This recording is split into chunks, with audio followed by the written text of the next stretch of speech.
రాజస్థాన్లోని జైపూర్లో ఈ ఉదయం భారీ అగ్ని ప్రమాదం సంభవించింది. కనీసం 7 మంది మరణించారు మరియు 40 మందికి పైగా గాయపడ్డారు. ఉదయం 5:30 గంటలకు అజ్మీర్ రోడ్లోని పెట్రోల్ పంపు సమీపంలో ట్రక్కు ఇతర వాహనాలను ఢీకొనడంతో ఈ సంఘటన జరిగింది.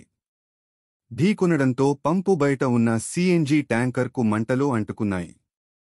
మంటల నుండి పేలుడు చాలా తీవ్రంగా ఉంది. 300 మీటర్ల పరిధిలోని అనేక వాహనాలు మంటల్లో చిక్కుకున్నాయి. ఈ పేలుడు 10 కిలోమీటర్లు దూరం వరకు వినిపించింది. ఫ్యూల్ ట్యాంకులు పేలడంతో పలు పేలుళ్లు సంభవించాయని నివేదికలు చెబుతున్నాయి.